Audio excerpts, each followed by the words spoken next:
Makanya harus kuat sanad kita. Orang ngaku-ngaku thariqat misalnya, saya ini pengagum tasawuf Ustaz. Sanadnya tanya sampai kemana? Ketika bacaan Al-Quran misalnya, dia baca wadduha, itu benar memang qiraah syar'ah, tapi tanya siapa yang mengajarinya, dari mana?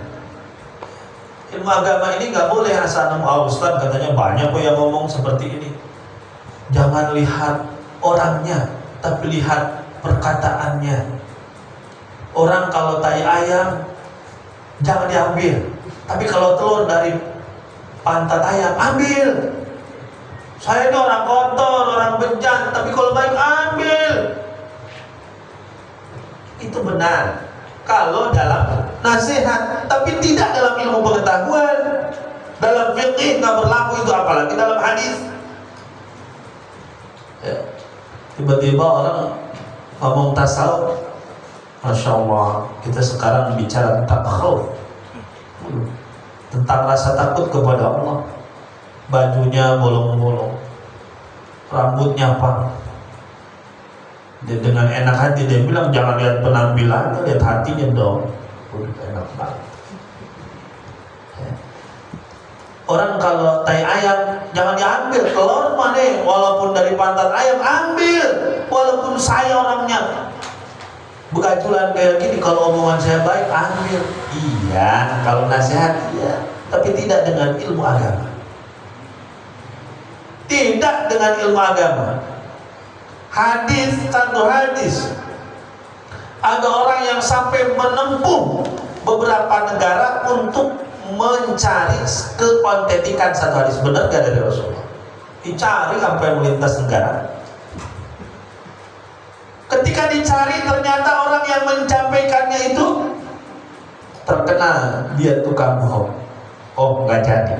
Tuh, apalagi ini cumpang camping kayak gitu. Ya, rapi orangnya. Ternyata orangnya nggak waro, nggak apik. Ya, pakaiannya bagus kayak kiai, dia pakai undang-undang. Cuman kalau nonton dangdut mulu dia. Ya, koboi dangdut. Ini nggak bisa meriwayatkan hadis. Apik kita, agama kita ini apik. Ya. Makanya tidak sembarangan orang bisa ngaku kiai, bisa ngaku ustaz. Ditanya dulu sanadnya dari mana, ngaji situ berapa tahun. Ya. Hati-hati ya. Orang baru hijrah disuruh ngajar, yang diajarinya ustaz lagi. Masya Allah. Kalau sharing tentang pengalaman boleh, tapi tentang fatwa segala macam jangan coba-coba. Ya. Kemudian kata Imam Syafi'i juga tentang sanad ini. Qala Syafi'i radhiyallahu anhu, alladzi yatlubul haditsa bila sanadin. Orang yang mencari hadis tanpa sanad kahati bilailin yatahamalul hataba wa bihi ab'a wa huwa la yadri. Orang yang cari sebuah hadis tanpa adanya sanad, gak nyambung sanadnya, sama dengan orang dia belajar kepada guru gak punya sanad, gak punya ijazah, gak punya guru. Itu seperti orang yang mencari kayu bakar di malam hari, dia gak akan tahu dia bawa kayu bakar atau bawa ulang malam hari. Kesalahan tuh pohon bambu ya, malam-malam begitu, waduh ya, dikira batang bambu pasti pegang pula, gelap.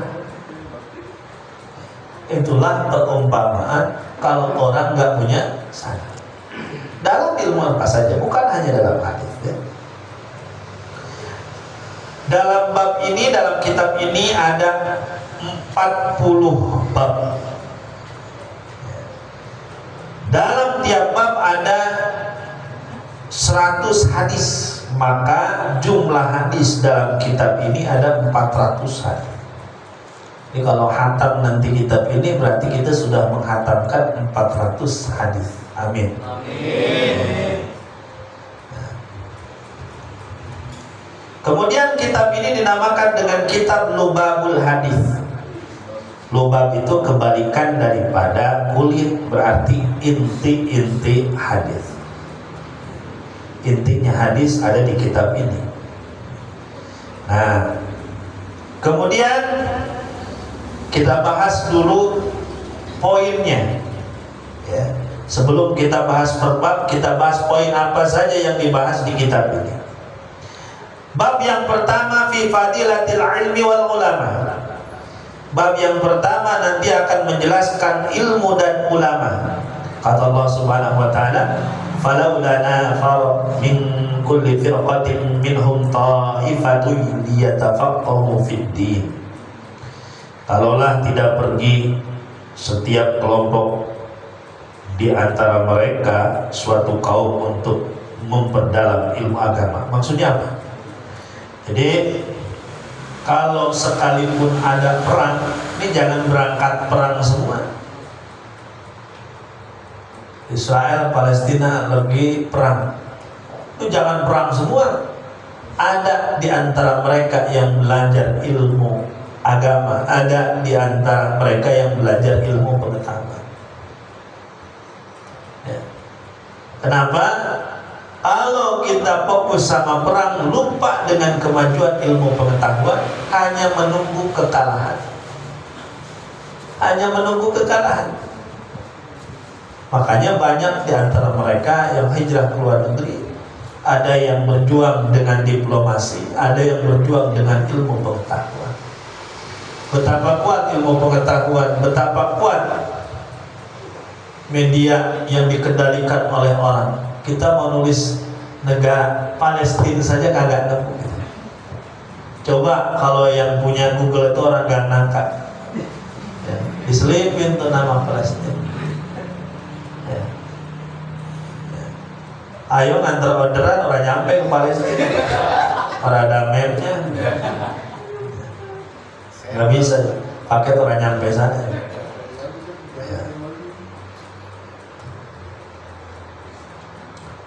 Nah, jadi hendaklah di antara kita itu dalam satu keluarga juga sama. Punya anak, jangan umum semua. Jangan umum semua. Taruh satu yang mondok, taruh satu yang belajar agama. Ya. Kalau kita kasih umum semua, kalau ngerti agama bahaya kita, ya Allah. Kita makan doa kita, Rabbana atina fid dunya hasanah wa fil akhirati hasanah. Minta di dunia yang baik, pengen menjadi orang kaya, taat ibadah, sehat badan, lahir batin, pengennya begitu. Semuanya juga pengennya begitu. Tapi memang kita doa di dunia doang pengen kayak gitu, di akhirat kagak. Ya, sengsara kita. Punya anak 3, jangan sampai satu-satu pun nggak paham agama. Walaupun semuanya wajib tahu dasar-dasar agama, wajib. Ya, mau yang di umum kah, mau kuliah kedokteran kah, mau kerja apakah, kalau masalah dasar-dasar agama wajib tahu. Ya. Tapi kalau untuk menjadi alim, ngerti fasih baca Qurannya, ngerti fikihnya, taruh satu mah mesti ada di keluarga kita. Jangan semuanya orang paham. Ya, wayahnya tahlil orang ngerti semuanya, yasinan nggak ngerti semuanya, haulan malah foto-foto. Ya. Udah bacanya udah doa masing-masing.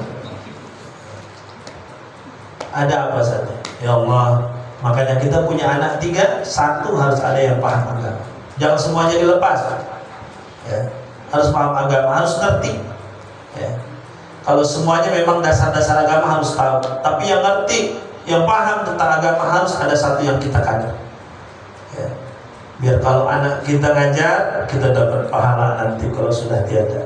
Ada anak kita ngajarin, ada anak kita selawatan, pahala kita dapat terus. Ya. Makanya betapa bahagianya orang kalau orangnya sudah mati, pahalanya tetap ngalir. Betapa tersiksanya orang yang udah mati, dosanya tetap ngalir. Ya. Punya anak, diajakin ngebegal, udah gede jadi profesional tuh. Dosanya ngalir terus ke bapaknya. Punya anak dibawa ngaji, dia marah dibawa ngaji, yuk ngaji yuk sama bapak. Ngaji sama bapak terus aja diajak ngaji, akhirnya suka ngaji, bapaknya meninggal, pahalanya terus sama bapaknya. Dia ngajar punya murid, punya pahala, murid yang punya murid punya pahala, murid yang punya murid lagi dapat pahala. Enak banget tuh bapaknya ya. Makanya harus punya anak tuh ada satu yang kita kandung, jangan dilepas semuanya ya. Dan sekarang kan takut, anak-anak muda sekarang, zaman sekarang takut dipanggil ustaz. Waduh ya, rajin ngaji aja kalau gabung sama teman-temannya itu sarung dilipat-lipat ya. Taruh sama pecinya di jok, ntar gak dikata gaul lagi ya, gak enak sarungan mulu kayak bocah hitanan. Ditaruh tuh, Masya Allah, nongkrong di kafe, tangannya dilipat-lipat, Masya Allah, pakai kalung dia. Padahal anak majlis, rajin ngaji, gara-gara gak enak sama temen, ganti pakaian. Motornya trial. Tim Jaguar. Perasaan di Garnaka udah ada gunung. Jelas amat ya. Jadi kita ini kalau jadi orang paham agama jangan pernah gengsi, jangan pernah malu ya. Ya. Yang penting ngaji itu jangan jadi alasan kemalasan kita. Toh pegawai apa? Wih Pak, saya masih ngaji. Ngaji, bentar lagi, setahun lagi. Kerja apa? Ih, masih 1 bab lagi. Terus aja usia udah 32, masih alasannya ngaji. Cari ngaji yang gak ganggu kerja, cari kerja yang gak ganggu ngaji. Yang penting mah walaupun seminggu sekali ngaji, biar hati ini gak terlalu gersang. Biar hati ini gak terlalu gersang, biar tenang, biar ada yang ngingetin. Separah apapun kena debu, kalau kita elap tiap minggu bersih tuh kaca spion ya. Tapi kalau kaca spion yang bertahun-tahun gak pernah dicuci, mau lirik ke kanan, mau lirik ke kiri, akhirnya dia tidak tahu harus belok kapan, di belakang ada siapa. Akhirnya walaupun tuh kelihatannya kecil, gak bermanfaat, tapi kalau gak ada spion, waduh bahaya. Ngaji doang apa sih, di YouTube juga banyak. Saya bilang berkali-kali silahkan download sama berkahnya ya. Ini mana sih berkahnya bisa di download atau ada sih ya. Ngaji ya.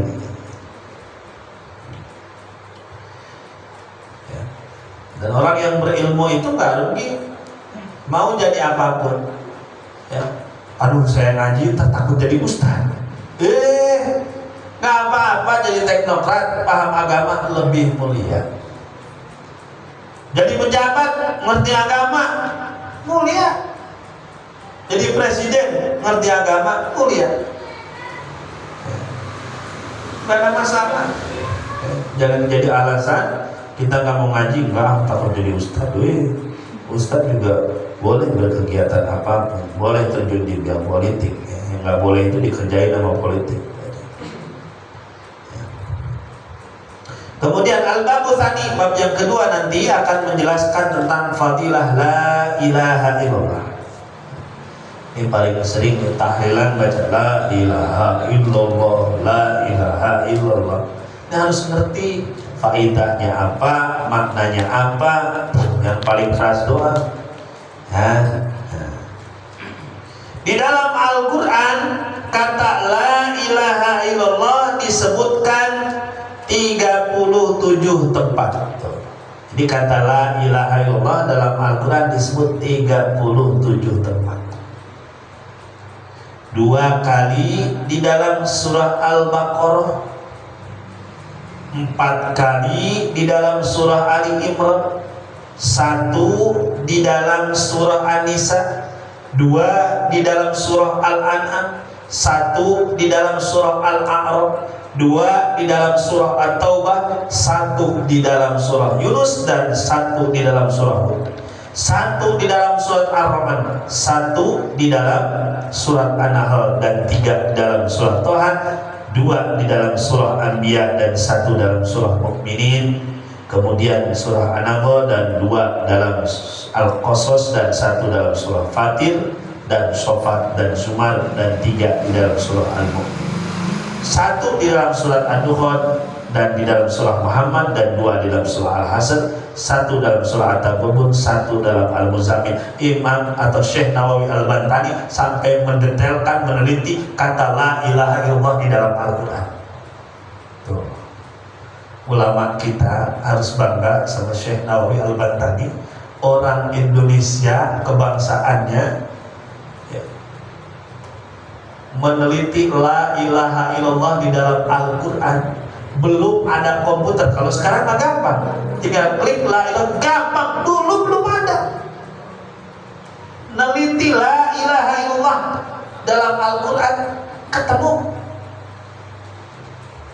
ya.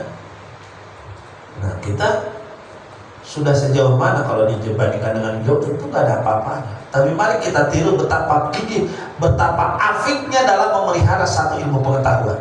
Diteliti benar-benar, mau la ilaha illallah dihitung berapa, Masya Allah. Jangankan ngitung, baca juga. Lihat Al-Quran itu hanya kul-kul aja, kul-kul. Jadi imam pasti kul-kul. Kata Ripa ini imam pasti kul-kul. Jauhan dikit baik na atau ina.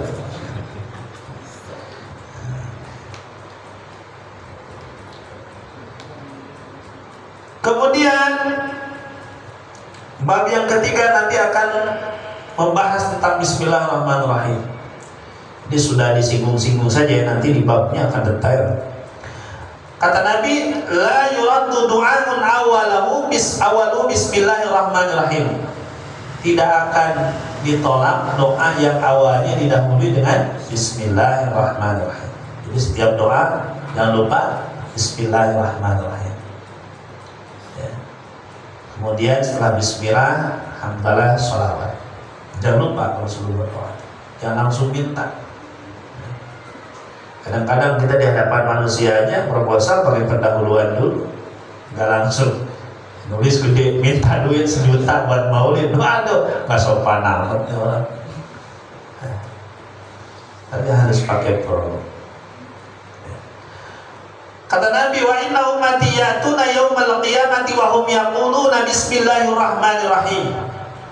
Pada hari kiamat nanti umatku datang, mereka mengucapkan semuanya Bismillahirrahmanirrahim, maka timbangan amal mereka, mizan mereka itu jadi berat lantaran Bismillahirrahmanirrahim. Tentu orang yang bisa mengucapkan itu adalah orang yang sehari-harinya senantiasa menjawabkan.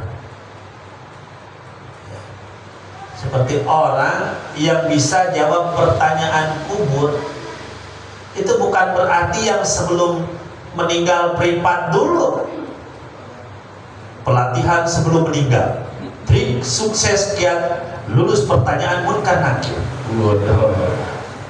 ya, bikin baliho tuh, ya. UN iya bisa kayak gitu, mau tes kestan iya kayak gitu, tapi ini tes pertanyaan munkar nakir nggak gitu, latihannya sepanjang hidup kita. Fasih bahasa Arabnya, ngerti dia. Umar robuka, dia tanya coba gua, hatam ya.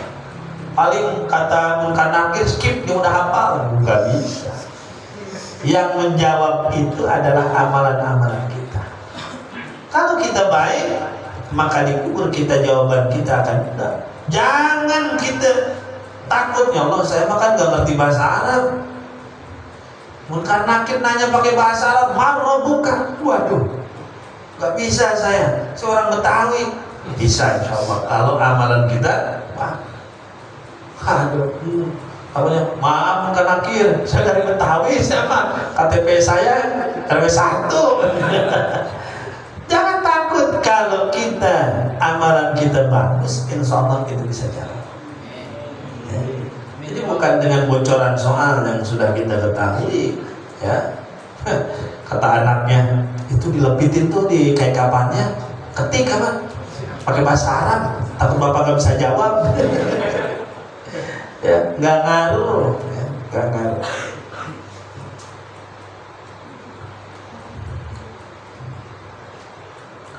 Jadi kalau nanti di hari kiamat itu ketika umat Nabi Muhammad baca bismillah, maka mizan mereka, timbangan mereka jadi berat.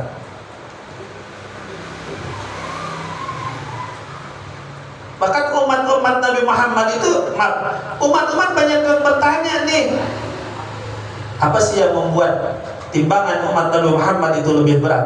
Ma rajjaha mawazina umat Muhammad, umat Muhammad. Apa yang menyebabkan timbangannya, mizannya umat Nabi Muhammad kebaikannya lebih banyak? Fataqulul anbiya lahu, maka para nabi ngomong kepada umat-umat itu, kana mabda'u kalami ummati Muhammadin sallallahu alaihi wasallam salasata asma'in min asma'illahi ta'ala al-kiram. Jadi orang umat Nabi Muhammad setiap kali mulai omongan itu ada 3 asma Allah yang mulia. Bismillahirrahmanirrahim. Ya. La wudi'an fi kafatil mizan wa wudi'at sayyi'atul khalqi jami'an fil kafatil ukhra la rajahat hasanatuh. Ini kata Nabi, ya. Kalau misalnya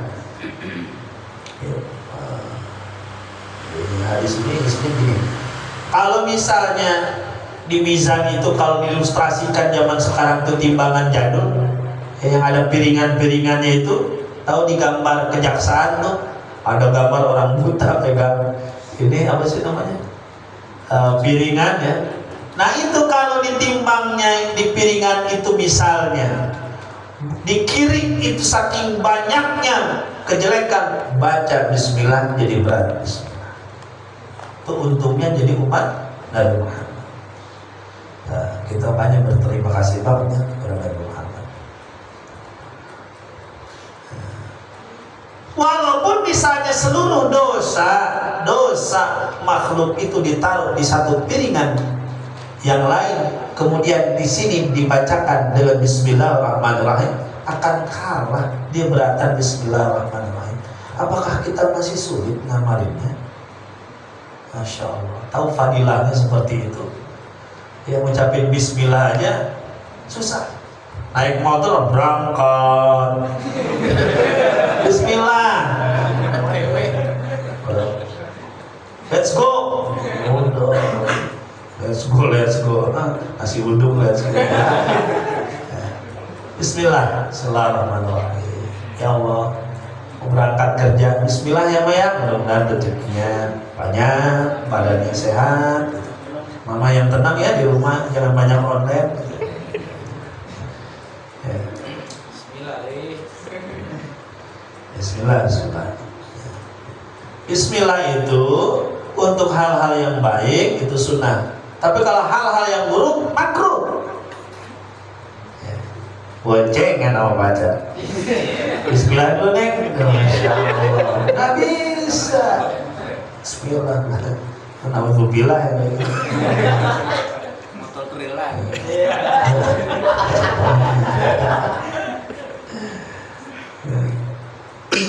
Kemudian qala, Nabi berkata, wa ja'alallahu ta'ala hadhil ayat syifaan min kulli da'. Al-Quran ini menjadi obat bagi setiap penyakit. Allah, malah nyari wiridan aneh-aneh tuh, dikasih tahu sama Nabi, gak percaya hadisnya sahih.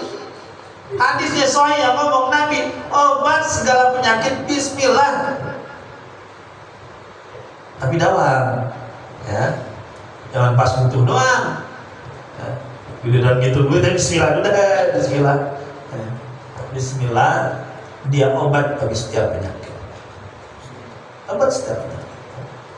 Tapi dibacanya sering, dibacanya dalam, insya Allah jadi obat. Ya, ini yang ngomong Nabi bukan saya. Ya, dan mustahil bagi Nabi itu bohong. Ya, kalau sudah yakin bismillah itu jadi obat, maka kita harus mendoakan. Masya Allah. Zaman dulu orang-orang Jawa baca Bismillahnya aja orang lempeng. Bismillahirrahmanirrahim. Yakin, dawam, sembuh. Masya Allah, doanya orang zaman sekarang 15 menit belum beres-beres. Amin, amin, jamaah udah kapan beres? Amin. Masya Allah. Ya Allah, ya Allah. Ya Allah itu malah ya Allah ke yang doa gak beres-beres. Ya Allah, ya Allah. Habis itu yang aminnya pendukung capres. Waduh. Yang dukung amin, yang gak dukung kabul. Ya, waduh. Sorry ya, ini mah kabul aja, saya gak mau amin. Masya Allah. Ya, silahkanlah pilih yang mana saja, yang penting itikat baik.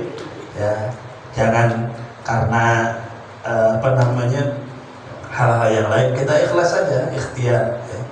Belum tentu yang menurut kita baik menurut Allah. Ya. Ya, bismillah saja, kalau menurut kita baik ya bismillah. Ntar lagi banyak yang berantem nih. Amin, kabul. Ya.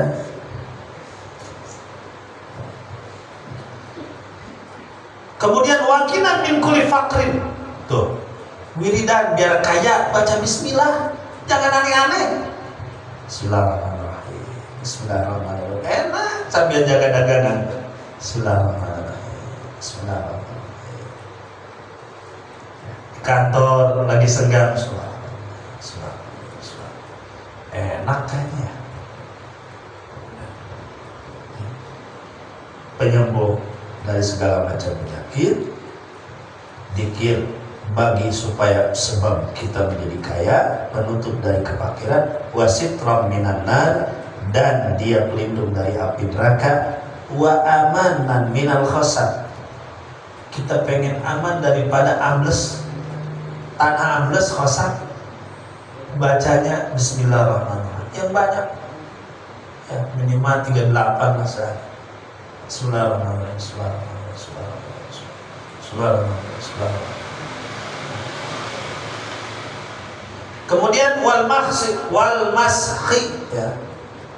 Ya, kalau kita meminta pertolongan supaya jangan jadi buruk, itu juga dengan bismillah, tercegah dari hujan batu, bencana.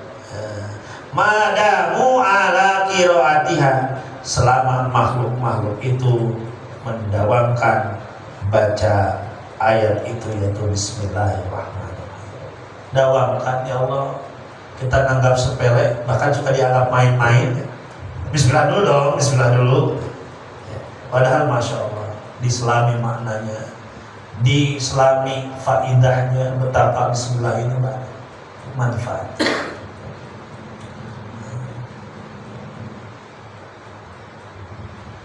Bismillah. Lanjut. Nanti di bab keempat kita akan membahas tentang fadilah sholawat kepada Nabi. Nah, ini yang suka sholawatan kadang-kadang suka kalah sama yang ngomongan kayak gini. Ya Allah, dohan baik, nggak ada bosennya, nggak ada perubahan, itu mulu. Sholawatan doang. Dia belum tahu faedah sholawat kayak gimana. Dia belum ngerti betapa faedah itu sholawatnya luar biasa. Kata guru-guru kita, kudu amalin bainal kubul waron illa sholat ala nabi. Setiap amalan antara diterima dan ditolak kecuali sholawat kepada baginda Nabi Muhammad SAW. Fa innaha maqbulatun, itu yakin akan diterima oleh Allah Subhanahu wa taala. Kata Nabi, majtama'a qaumun fi majlisin, tidaklah suatu kaum itu berkumpul dalam suatu majlis, walam yusalli alayya fih, dan tidak diucapkan salawat kepadaku di dalam majlis tersebut, illa tafarraqu, kecuali mereka itu berpencar kaumin seperti kaum tafarraqu yang berpencar an mayyitin daripada suatu mayit, walam yagsiluhu, dan tidak memandikan. Suatu majlis tidak dibacakan sholawat, perumpamaannya seperti kaum yang meninggalkan mayat dan mayat itu belum dimandiin. Penting nggak sholawat? Penting. Jadi jangan meremehkan. Ya. Wah, anak-anak alim mah sholawatan doang. Alhamdulillah. Sekarang mereka ikut saya ngaji udah 2 tahun. Berawal dari hadrah bisa senang ngaji. Ya. Jadi jangan jelek hadrahnya, tapi harus kita ambil manfaatnya. Anak-anak sedang senang ngaji, kita ajar. Kita ajar. Kita dukung sama-sama anak-anak kita. Nanti penerus-penerus setelah ini harus kita melanjutkan biar tetap makmur musola kita. Ya. Sekarang dia nabuh hadrah, nabuh bas. Nanti dia yang akan pegang, yang akan jadi imam tarawih itu anak-anak kita. Ya. Orang zaman sekarang ngajak orang langsung ngaji susah. Ayo ngaji yuk sama saya, gratis, susah. Ajak hadrah, mau deh, mau. Habis itu baru kita ngaji, baru kita belajar. Hadrahnya jalan, ngajinya jalan. Jadi makin menyempurnakan yang ada. Jadi jangan berkecil hati kalau ya doang berisik doang. Masya Allah ibadah juga tak berisik doang. Mending kalau yang ngomong kayak gitu yang nggak paham agama, yang paham agama kadang-kadang. Masya Allah. Waduh, saya sangat tersinggung kalau ada. Kenapa? Ini sholawat kita nggak main-main. Nabi nggak melarangnya. Saya bilang hadis sahih tentang bahwa ada seorang perempuan Badui yang menabuh rebana di atas kepala Nabi. Kalau Nabi nggak boleh, mengatakan tentu akan dilarang oleh Nabi. Tapi Nabi menyuruhnya lakukan. Itu menunjukkan bahwa itu boleh. Apalagi yang diiringi itu sholat. Saya bercerita dulu waktu tahun 2013 saya sempat sakit panjang sekitar setengah tahun. Udah berobat medis juga alhamdulillah berobat di jalan ini. Di Mesir kita berobat sampai pulang akhirnya ke Indonesia. Ya. Maklum kita seakan-akan yang udah kuliah kan agak-agak gimana gitu kalau mendengarin nasihat baca selawat yang banyak, gue juga tahu kan? Kayak seperti itu tuh sombongnya kita kan. Gue juga tahu selawatnya. Kata guru kita nih baca aja ini selawat. Kita yang biasa baca kitab-kitab gede, timbullah rasa sombong kita. Apa sih cuma segini doang, 3 baris sebentar bacanya? Apa iya khasiatnya luar biasa? Sedangkan saya ke dokter susah, ke ini aja susah. Ya. Orang yang dikata misalnya di kampung ini yang pintar berdoa saya datengin. Setiap ada yang kata pintar berdoa saya datengin. Dikasih selawat yang selama ini saya dawami. Assalatu wassalamu alaika ya sayyidi Rasulullah khudh bi yadi qalat hilati adrikni sayang bi izzatillah. Itu disuruh baca yang pertama 3.000, habis 3.000 7.000, habis 7.000 12.000, habis 12.000 100.000. Alhamdulillah bi'aunillah tahun 2014 saya sembuh. Udah muntah darah. Alhamdulillah qadarullah. Jadi jangan pernah kita meremehkan sholawat. Jangan pernah meremehkan sholawat. Perbanyak sholawat itu. Amalan kita yang yakin diterimanya sholawat. Yakin itu. Ya. Kita mah kalau sedekah belum tentu diterima. Tapi kalau sholawat yakin diterima. Kenapa nggak mau? Ya. Di rumah kita ya Allah. Bahagia misalnya nanti ini anak-anak kita sudah besar, punya majlis masing-masing, gak nangka banyak majlis. Amin. Amin. Adem kampung kita. Ya. Ian punya majlis, Lipai punya majlis. Woi kecilin soundnya.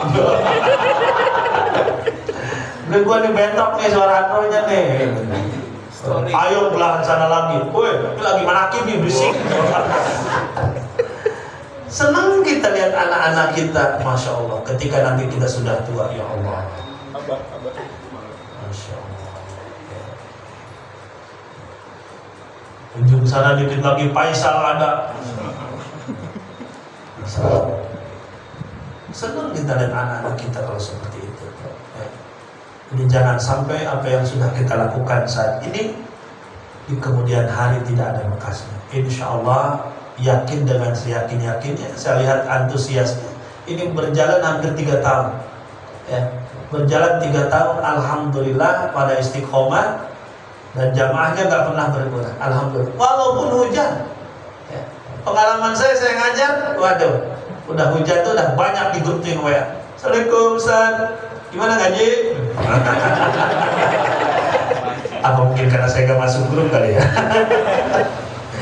Seperti itu, tapi alhamdulillah antusiasnya luar biasa. Ya, persamaan ini, persatuan ini yang harus kita pelihara. Siapapun capresnya tetap kita lihat gitu aja. Ya. Ini pasti udah mulai nge-share nih, dikit-dikit. Coblos ini, tuh pantengin tuh, yang ini, ya mau udah ledek-ledekan. Ya, kita mah yang di atas berebut kursi, yang di bawah baca ayat kursi aja. Ya, insya Allah lebih afdal, lebih aman. Beda pilihannya mau bareng. Ya. Dulu zamannya Prabowo sama Jokowi berantem, taunya CS-an.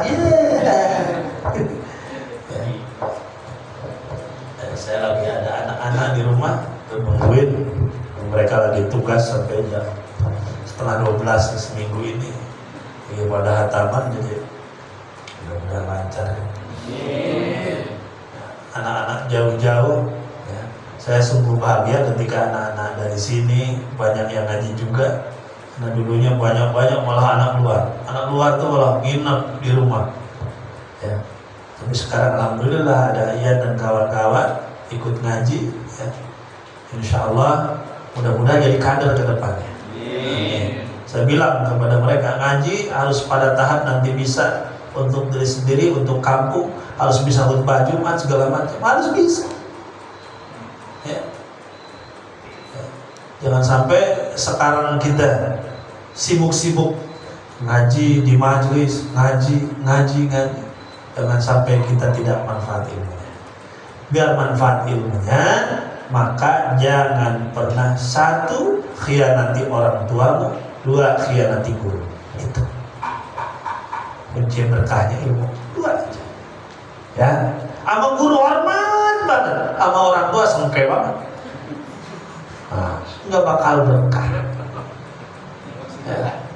Sama orang tua hormat banget, sama guru kebalikannya. Hadir gimana konsumsi? Ya, bawaan doang ya? Enggak. Gimana San? Kebuli? Siap, OTW. Ya. Hormati. Ini udah bagus persamaannya. Orang tua, guru, orang tua, guru, orang tua. Insya Allah berkah ilmu manfaat di akhirat.